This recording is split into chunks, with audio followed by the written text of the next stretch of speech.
Hello दोस्तों, स्वागत है आपका एक बार फिर हमारे YouTube चैनल पर।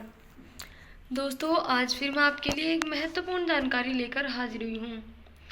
देखिए, आज की जानकारी 7th पे कमीशन। अब नहीं आएगा नया वेतन आयोग। तो देखिए फ्रेंड्स, विस्तार से जानकारी मैं आपको दूंगी। ध्यान से सुनिएगा और बने रहिएगा वीडियो के अंत तक हमारे साथ। अब सैलरी अलग ढंग से बढ़ाई जाएगी। वर्ष 2022 में फिटमेंट फैक्टर नहीं बढ़ेगा। तो देखिए फ्रेंड्स, 7th पे कमीशन। अब नहीं आएगा नया वेतन आयोग। फ्रेंड्स, इस बारे में मैं आपको विस्तार से जानकारी दूंगी।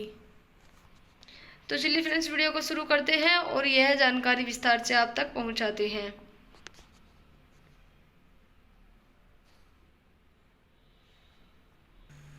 तो दोस्तों, केंद्र के सरकारी कर्मचारियों को 7वें वेतन आयोग के तहत बढ़ी हुई सैलरी का फायदा मिल रहा है। इसका देखिए, बढ़ी हुई सैलरी का फायदा मिल रहा है और इसके अलावा लगातार महंगाई भत्ते में भी इजाफा हो रहा है। लेकिन केंद्र सरकार जल्द ही सरकारी कर्मचारियों के लिए सैलरी बढ़ाने का नया फॉर्मूला ला सकती है। भूतपूर्व वित्त मंत्री अरुण जेटली ने जुलाई 2016 में इसका इशारा दे दिया था। संसद में एक ऐलान के दौरान उन्होंने कहा था कि अब वेतन आयोग से हटकर कर्मचारियों के बारे में सोचना चाहिए। वित्त मंत्रालय के सूत्रों के मुताबिक केंद्र सरकार कर्मचारियों के लिए अब नया वेतन आयोग नहीं आएगा। सरकार इस पर काम कर रही है कि कर्मचारियों की सैलरी में उनकी परफॉर्मेंस के हिसाब से इजाफा किया जाए। नहीं आएगा अगला वेतन आयोग। देखिए, सूत्रों की माने तो 7वें वेतन आयोग के बाद अगला वेतन आयोग नहीं आएगा।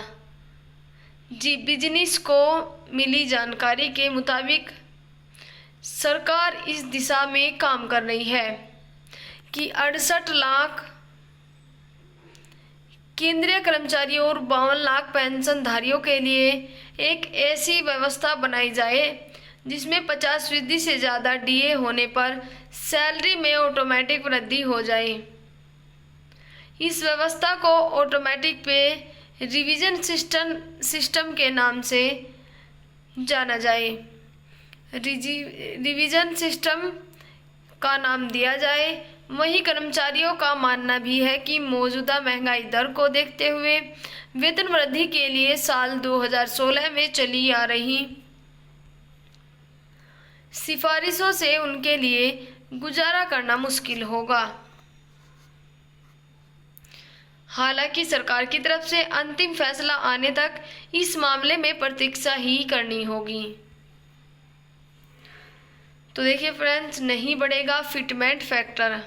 फिटमेंट फैक्टर की जानकारी, पिछले कुछ दिनों से मीडिया में इस तरह की खबरें हैं कि सरकार जल्द ही केंद्रीय कर्मचारियों का फिटमेंट फैक्टर बढ़ा सकती है।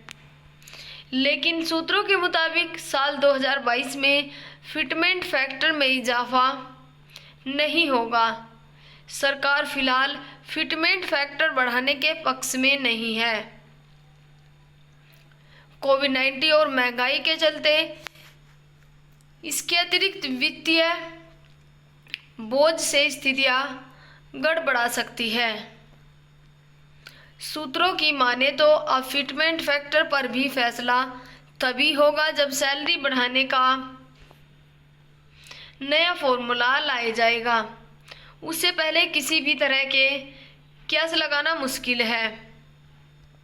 सरकार लगातार इस पर काम कर रही है कि कोई ऐसा फॉर्मूला बनाया जाए जिससे समय समय पर सैलरी में इजाफा होता रहे। कौन से कर्मचारियों को होगा फायदा, देख लीजिएगा। कौन से कर्मचारियों को इसका लाभ मिल सकेगा। वित्त मंत्रालय के एक अधिकारी के मुताबिक अरुण जेटली चाहते थे कि मध्य स्तर के कर्मचारियों के साथ साथ निम्न स्तर के कर्मचारियों की वेतन वृद्धि होनी चाहिए। अधिकारी के मुताबिक नए फॉर्मूला के बाद आय के ध्रुवीकरण के लंबे समय से चलने वाले रुझान और केंद्रीय सरकार के विभागों में सिकुड़ते मध्यम स्तर को देखते हुए ऐसा लगता है कि व्यापक मध्य स्तरीय कर्मचारियों के स्तर पर ज्यादा वृद्धि नहीं दिखाई देगी,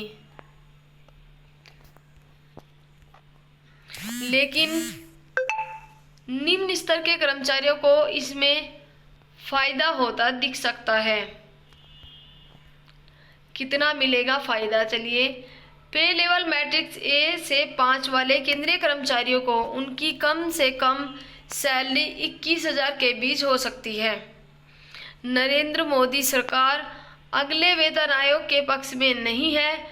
वेतन आयोग का ट्रेंड देखें तो हर 8 से 10 साल के बीच इसे लागू किया जाता है,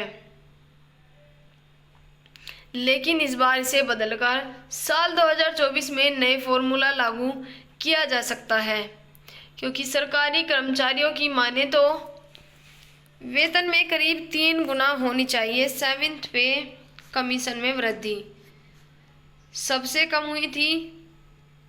7th पे कमीशन में वृद्धि सबसे कम हुई थी। तो फ्रेंड्स, यह थी कर्मचारियों के लिए महत्वपूर्ण जानकारी। क्या क्या नियम लागू किए गए हैं वह भी मैंने आपको बताया है वीडियो में। तो फ्रेंड्स, ऐसी ही रिलेटेड जानकारी हम अपने चैनल पर लेकर आते हैं।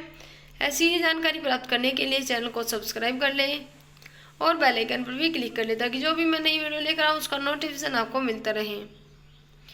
तो फ्रेंड्स, हमारी वीडियो को अंत तक देखने के लिए आपका बहुत बहुत धन्यवाद।